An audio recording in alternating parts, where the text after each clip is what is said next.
I'm going to do a very quick and easy recipe for you guys. Since it is pumpkin season, I decided to do these pumpkin cookies that I saw on TikTok. They look really good, very simple, only 3 ingredients. So we have, let's see here, hold on one second. Okay, so we have spice cake mix. We have some white chocolate chips. And you can, on the other recipe that I saw on TikTok, they were using the regular milk chocolate chips. So you can do it either way. I've seen several recipes. So some people were using white, some people were using the milk chocolate. But I think the white would be better in my opinion, but we're going to see. And then you're going to use 1 can of pumpkin, I guess this is pumpkin puree. And you preheat your oven to 350 degrees, which I've already started that. And we're just going to mix up the ingredients. So basically all that you need to do is dump your cake mix in a bowl, add your pumpkin puree, mix that really well, and then you'll fold in your chocolate chips. I may even add a few pecans to it as well, because I think that would add a little extra something to it. So I'm going to probably make a few with just the chocolate chips and then add some pecans to some of them. Just kind of mix it up a little bit and see how they are. And I think I may add too just a little bit of vanilla flavor just for some extra flavor. But again, it's only supposed to be the 3 ingredients, so you don't have to do what I'm doing. I just want to kind of see what the difference would be, if it's going to add more flavor. Or you know, just with the nuts, I'll do like a little crunch. So I think the cookies are probably going to be more like a soft consistency. They're not going to be like a hard, crispy cookie, which is perfectly fine. And I did see that you can use the same recipe and also make like muffins too. So that's a good idea too, to make them that way. But I'm going to make mine in a cookie form. So let's get started. I'm going to grab a bowl and a spoon and we'll get started. All right, you guys, so I have my bowl ready, and we're just going to go ahead and get started on this. I'm hoping that these turn out really good. Comment down below and let me know how many of you guys enjoy pumpkin-flavored things.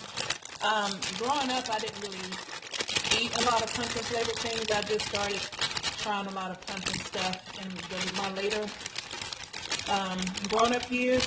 And I really do like the flavor of pumpkin, but of course, you know, we grew up on sweet potato pies and stuff, which I still definitely enjoy. But I do like the flavor of pumpkin too. Now, I've never really, I may have had pumpkin pie once or twice. I really can't remember, so I can't really speak on if I liked it or not, because I really don't remember.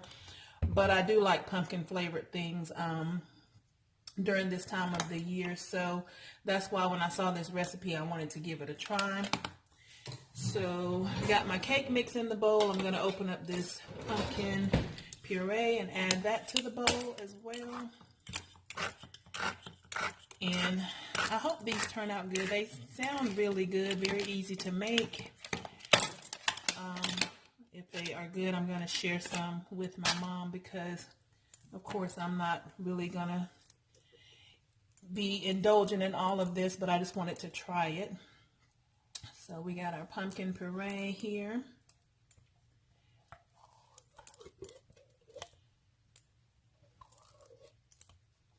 Get all of that out. And it smells really good. And I'm sure you can do this if you wanted to take that extra step and do like real pumpkin or whatever. You can definitely do that, but I'm going to always take the easy route. So you're just going to mix this up until it's well combined, and I will come back once I get it all mixed up and let you see the consistency. All right, you guys, so this is what it should look like, and it's a very thick consistency, and you just mix it up, like I said, really good. And it didn't take any time, less than a minute or so, to stir this up. It mixed up very well, very easily, so it wasn't a lot of stirring involved. And it smells really good between the pumpkin and then the cake, the spice cake. It smells really, really good. So I think this is probably going to be good if it's as good as it smells, if it tastes as good as it smells. But it smells really good, so hopefully it will be good. I'm always a sucker for trying new things, so when I seen this on TikTok, I told myself that I definitely wanted to try this. So when I left work today, I stopped at the store and picked up my ingredients. So I'm going to add, again, it doesn't call for it, but I'm going to add a teaspoon of vanilla flavor. And I'm just using this brand here that I already had in the cabinet. And then I have a little bit of pecans here that I'm going to add, like I said, to a few of the cookies and see how it goes. So I'm going to stir that vanilla in really good. And I'm going to get my pan ready, and we're going to be ready to pop these bad boys in the oven. And like I said, you're going to cook them on 350, and I believe it's 8 to 10 minutes. I'm going to refer back to my recipe, and I'll confirm that with you guys, just to let you know for sure. But I think it's 8 to 10 minutes, that you don't cook them very long at all. So let me get my pan ready, and I'll be right back with you. I almost forgot to show you guys this step, so I didn't even add the chocolate chips. I'm glad I remembered to show you guys.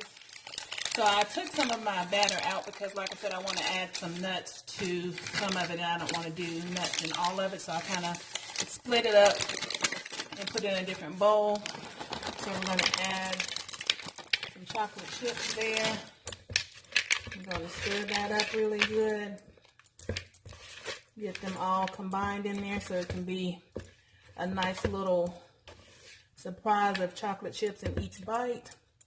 And I'm going to get my pan ready, like I said before, and we'll go ahead and pop these bad boys in the oven. So it said just to spoon them out and place them on the cookie sheet, and I did line my cookie sheet with some parchment paper. So there's no rhyme or reason to it, just spoon them out on there, and I guess you can make them as big or small as you like.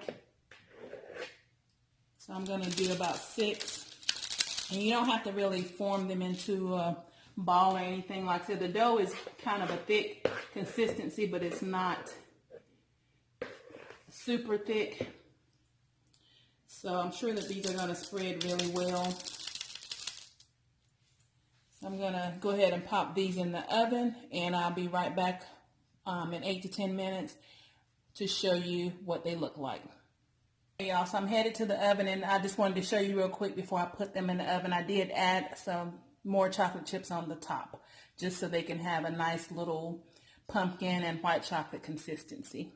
You guys, so I just took these out of the oven, and the timing I gave y'all from 8 to 10 minutes, that was totally wrong. So it should be 12 to 15 minutes, and I guess it kind of depends on how fast or slow your oven cooks, so you can kind of check them along the way.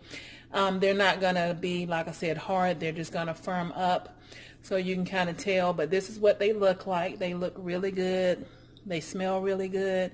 So I'm going to let these cool for about 5 to 10 minutes, and then I'll come back and break one open and let you see the inside consistency, and then I'll do a little taste test for you guys. All right, you guys, so they have been cooling off. They're still just a little warm, but I can't wait any longer. This is the moment of truth.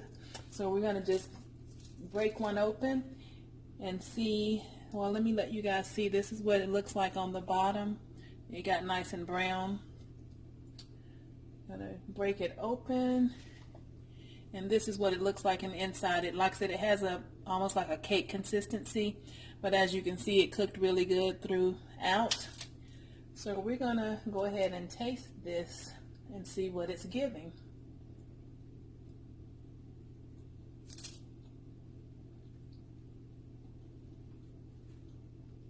It's good, you guys. I definitely recommend you making this if you like the flavor of pumpkin. And as I stated, this is something nice to make for the holiday season. If you go to any kind of parties or get-togethers, or either just to take for a little dessert for a family dinner or a gathering. It's really good. So what I'm going to do, if I can stop eating, I'm going to cook the next batch. And I did add some pecans to the other batch. And what I think I'm going to do, I was just going to stop at that, but I think I'm going to add some white chocolate chips to that batch too, so it can have the chocolate and the crunch from the nut. I think that'll be really good, because that white chocolate, it does add a little razzle dazzle, so I'm glad I added the white chocolate chip. If you decide to make these and you use the milk chocolate or dark chocolate, I'm sure those will be equally good as well. Let me know what you think about that. But I'm glad I used the white chocolate. I like milk chocolate too, but I think that the white chocolate complements this really well. Has a nice flavor to it. I'm glad I added the vanilla. So we're going to go ahead and put this next batch in the oven. And I don't know how many cookies this will make. I guess it just depends on how big or small that you make them. And I didn't want to make too many, so that's why I made mine a pretty decent size. So I think out of the other part of the batter, I'll probably be able to get at least probably 8 more cookies. So I guess I'll have a total of 14, but like I said, you can make more if you make them smaller. And another thing that I did do, I took a fork before I put them in the oven and I kind of mashed them down a little bit because they don't spread much. So if you don't want them as thick, you can just kind of mash them down with the fork. So that's another little tip. But overall, I think they're very good. I would definitely make them again. And you can't beat it for 3 ingredients. Like I said, I did add some extra stuff to mine, but you don't have to do that, and they'll come out just as fine. So thank you guys so much for tuning in. I know I've been gone for a while, but I wanted to hop on here and share this recipe with you guys. Thank you again for tuning in. Thank you for subscribing to my channel. Continue to like, comment, and share, and I will catch you guys on the next one.